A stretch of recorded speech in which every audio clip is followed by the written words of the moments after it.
My sister and I both graduated medical school together, but our parents chose to pay off her student loans, completely ignoring mine. She deserves it more, honey, they said. But when they showed up to her debt-free celebration, a shocking surprise was waiting for them. Allison and I graduated from medical school together, but while our parents covered her student loans, mine were left untouched. She deserves it more, honey. When they celebrated her debt-free achievement, they had a surprise in store. She deserves it more, honey, Mom said, not even lifting her gaze from the stack of gourmet cupcakes she was arranging on the tiered display. Jessica's always been more committed to her studies. You've always had other passions. The casual dismissal cut deeper than any slap could. I stood in the kitchen, my medical school diploma still fresh in its frame, struggling to process what I had just heard. Mom, we both graduated with honors. We had identical GPAs. My voice remained steady, but my hands trembled. I don't get why you and Dad would clear Jessica's debt, but leave mine. Allison, my mother sighed, finally glancing up with that familiar look of mild disappointment. Your sister doesn't have a wealthy mentor like Dr. Fleming, who's investing in her future. You've always had advantages she didn't. I almost laughed, Dor. Vivian Fleming had been my research advisor because I'd earned that role through grueling 80-hour weeks in the lab, while Jessica was skiing in Aspen with our parents. The advantage had been my exhaustion, while my twin sister basked in our parents' unrelenting emotional and financial support. So, I'm being punished for finding my own mentorship? I asked, trying to keep the hurt from creeping into my voice. My father entered, slipping an arm around my mother's shoulder. No one's punishing you, Allison. We're just being practical. Your sister needs more help than you do. You've always been more resourceful. Resourceful, the term they use to justify skipping my undergraduate research presentations while flying across the country for Jessica's volleyball tournaments. Resourceful, their reason for why Jessica got a new car for her 20th birthday, while I received only a gas station gift card. Tomorrow was Jessica's debt-free celebration, naturally, something my parents organized. They'd invite extended family, her friends, and even some of our old professors. The invitations read, "Celebrating Jessica's achievement," as though graduating debt-free had been her accomplishment, rather than a financial decision made by our parents. I need to go, I said, finally grabbing my bag. I've got an early shift tomorrow. Will you make it to Jessica's party? Mom asked, now sounding concerned. Not for me, but for how my absence might affect my sister's special day. I'll be there, I promised, though the thought churned my stomach. As I walked to my car, my phone buzzed with a message from Dr. Fleming. Need to talk urgently about the Patterson Fellowship. Big news. I stared at the screen, a cold realization settling in. My parents' favoritism wasn't just unfair, it was about to become a public humiliation, and there was nothing I could do to stop it. My twin sister Jessica and I had followed strangely divergent paths since birth.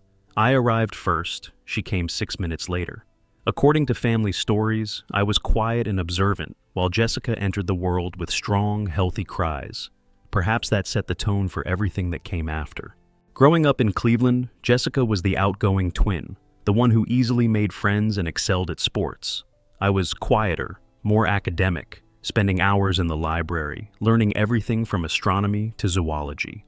Our parents attended every soccer game and dance recital Jessica had. My science fair victories only earned a brief, "Good job, Allison," and a quick pat on the head. By high school, the pattern was firmly established. When we both announced our intentions to pursue medicine, our parents seemed thrilled for Jessica. For me, there were concerned conversations about the workload and whether I could handle the pressure. Medical school isn't just about being smart, Allison, my father had warned. It's about determination and grit. Jessica has always pushed herself harder. The irony was painful. Throughout undergraduate studies at Ohio State, I maintained a perfect GPA while working part-time to cover expenses. Jessica struggled with organic chemistry and physics, requiring expensive tutors our parents readily provided. When she needed to retake the MCAT, they paid for an exclusive prep course. When I scored in the 98th percentile on my first attempt, they simply nodded and said, "That's nice, dear." Despite everything, I never resented Jessica. She was my sister, my twin, and I loved her. She didn't create our parents' favoritism, she just benefited from it. Sometimes I even thought that she felt uncomfortable with their obvious preference, though she never said anything directly. We both got accepted to the same medical school in Michigan, and for 4 years we studied together, supported each other through grueling rotations, and celebrated each other's successes. I thought perhaps finally our parents would see us as equally accomplished.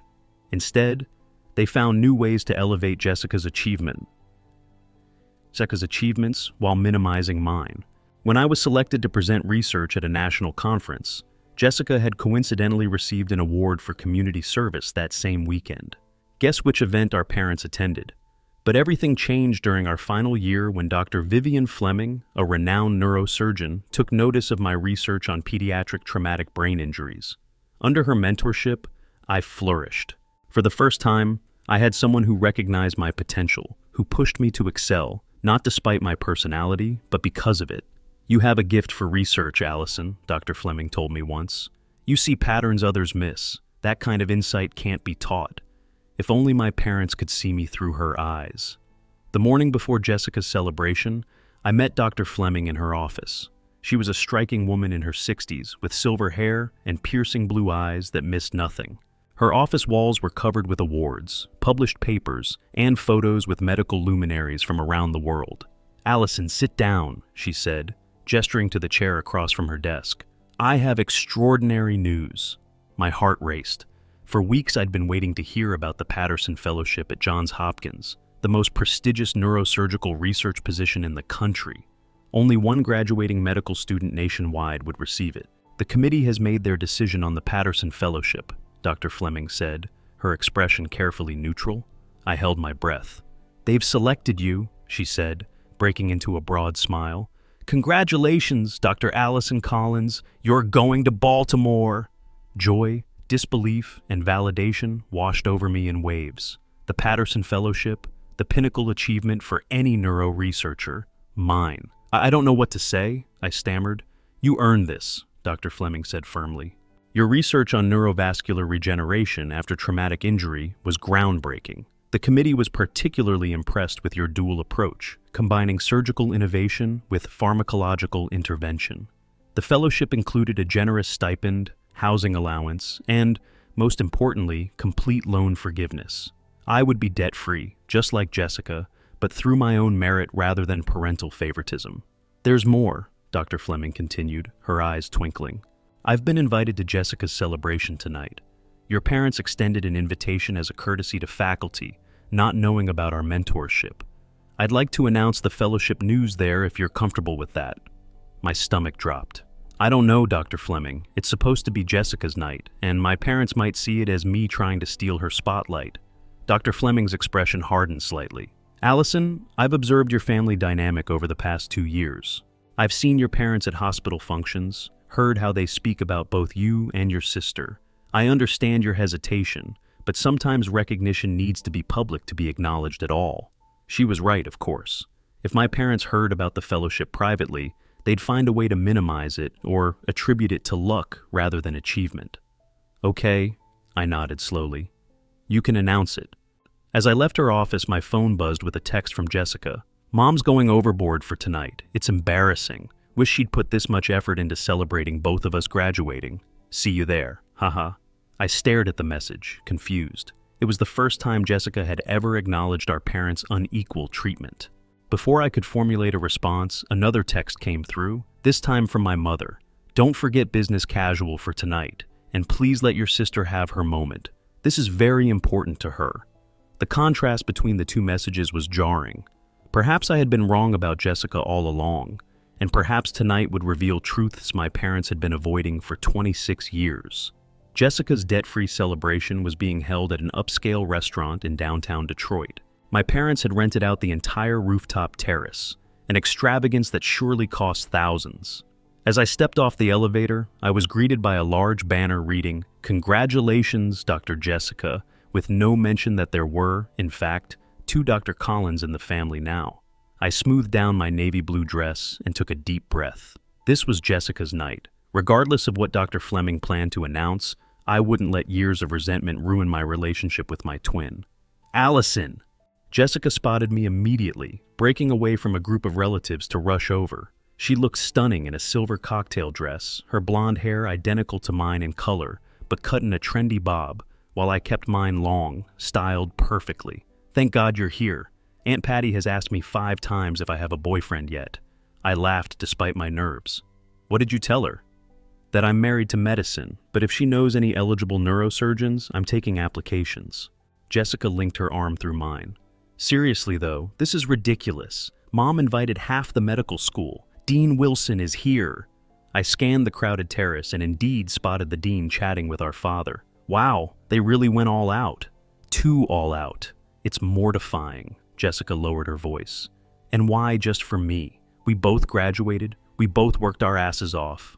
The knot in my stomach loosened slightly. Maybe Jessica was more aware than I'd given her credit for. Allison, Jessica. Our mother appeared, champagne in hand. Jessica, the Hendersons just arrived. You remember Thomas Henderson, the chief of surgery at Cleveland Memorial? You should come say hello. She took Jessica's arm, effectively separating us, then glanced back at me. Allison, could you check if the caterers have put out the gluten-free options? Your cousin Beth is being difficult about her diet again. And just like that, I was relegated to catering management while Jessica was paraded before hospital administrators. Some things never changed. I was directing waitstaff to the correct table when Dr. Fleming arrived. She looked elegant in a crimson pantsuit, commanding attention without effort. Allison, she said warmly, embracing me, are you ready for our announcement? I'm not sure, I admitted. The timing feels complicated. Fleming surveyed the party, taking in the banner, the professionally decorated cake with just Jessica's name, the slideshow of photos that featured Jessica prominently with me, occasionally visible in the background. I see, she said quietly, more complicated than I realized. Across the terrace, I watched as my parents introduced Jessica to Dr. Margaret Smith, the chief neurosurgeon at Detroit Medical Center, where both Jessica and I had applied for residency positions. My stomach clenched. Were they trying to secure Jessica a spot through personal connections? Dr. Fleming! My father had spotted her and was now approaching with my mother and Jessica in tow. What an honor to have you join us. I understand you've done some work with Allison? Some work? Dr. Fleming raised an eyebrow. Allison has been my primary research partner for the past 2 years. Her contribution to our traumatic brain injury study was instrumental to its success. My parents exchanged a glance I couldn't quite interpret. How nice, my mother said vaguely. Jessica has also been very involved in neurosurgical research. In fact, Dr. Smith was just saying how impressed she is with Jessica's application to her program. I felt a flush of anger rising in my cheeks. Jessica hadn't done neurosurgical research. Her focus was neuropsychiatry, an entirely different field. My parents were blatantly misrepresenting her experience, potentially at the expense of my own opportunities. Dr. Fleming's expression remained pleasant, but I could see a steely glint in her eyes. Is that so? How fascinating. I was under the impression that Jessica's focus was on psychiatric applications rather than surgical interventions. An awkward silence fell over our small group. My trap of hope was closing around me. This announcement was going to make things worse, not better. The dinner portion of the evening was underway, with my parents seated at the head table alongside Jessica, our grandparents, and Dr. Smith. I was placed at a secondary table with cousins and family friends, close enough to hear the conversation, but not participate in it. We always knew Jessica was destined for greatness, my father was saying to Dr. Smith. Even when the girls were little, Jessica showed such determination. She's always been our ambitious one. Each word was a tiny dagger. I pushed my food around my plate, appetite gone. Nearby, Dr. Fleming was seated with other faculty members, occasionally catching my eye with sympathetic glances. After dessert was served, my father stood and tapped his glass for attention. Thank you all for coming to celebrate our daughter, Jessica's, remarkable achievement. As many of you know, medical school is a grueling journey, and to emerge not only with a degree but debt-free is truly something special. The crowd applauded politely. Jessica looked increasingly uncomfortable. We're blessed to have been able to support Jessica throughout her education, my mother added, standing to join my father. We always believed in investing in her future because we knew she would make us proud. I stared at my plate, hot tears threatening to spill over. The wording was precise. They had invested in Jessica, not in both their daughters. The message couldn't be clearer. Actually, Jessica said suddenly, standing up, I'd like to say something. She looked directly at me, her expression apologetic. This celebration feels incomplete. Allison and I both graduated with identical GPAs. We both worked incredibly hard, And frankly, Allison worked harder because she did it without the support system I had. A hush fell over the crowd. My parents looked stunned. "Jessica," my mother whispered, "this isn't the time." "It's exactly the time," Jessica insisted. "I can't accept recognition that excludes my sister. It's not right, and it never has been." My throat tightened with emotion. After all these years, Jessica was publicly acknowledging the imbalance. It was both vindicating and heartbreaking. My father recovered quickly, his voice overly jovial. "Of course we're proud of both our girls. Allison has done very well too, but tonight is about celebrating Jessica being debt-free, which is a special achievement. And being achievement. An achievement you facilitated, not one I earned," Jessica countered, her voice steady but firm. The tension in the room was palpable. This was quickly becoming the scene my parents had always feared, their perfect family image cracking in public. Dr. Fleming chose that moment to stand. "If I might add something to this conversation," she said, her authoritative voice cutting through the murmurs, "this seems like an opportune time to share some news about Allison that many of you may not be aware of." My parents exchanged worried glances. "Allison's research on neurovascular regeneration has earned her the Patterson Fellowship at Johns Hopkins," Dr. Fleming announced. "For those unfamiliar, this is the single most prestigious position offered to a graduating medical student in the country. It comes with full loan forgiveness and a substantial stipend." Gasps and murmurs spread through the room. Dr. Smith was looking at me with new interest. My cousins were whispering excitedly. "In fact," Dr. Fleming continued, "the selection committee specifically cited Allison's innovative dual-approach methodology, which she developed largely independently while balancing a full clinical rotation schedule. I've had the privilege of mentoring many promising physicians, but rarely have I encountered the level of dedication and insight that Allison consistently demonstrates." The room erupted in applause, genuine, enthusiastic applause for me. People were turning in their seats to look at me, smiling and nodding with respect. My parents remained frozen, their expressions a complicated mix of shock, confusion, and dawning horror as they realized that their carefully constructed narrative about their daughters was publicly unraveling. Jessica was beaming at me, not a hint of jealousy in her expression. Dr. Fleming wasn't finished. "Additionally, I'm pleased to announce that I've personally arranged for the remainder of Allison's medical school loans to be covered through our department's Merit Scholarship Fund, a decision unanimously approved by the board in recognition of her extraordinary contributions to our research program. I was debt-free too, and I had earned it." After Dr. Fleming's announcement, the celebration shifted dramatically.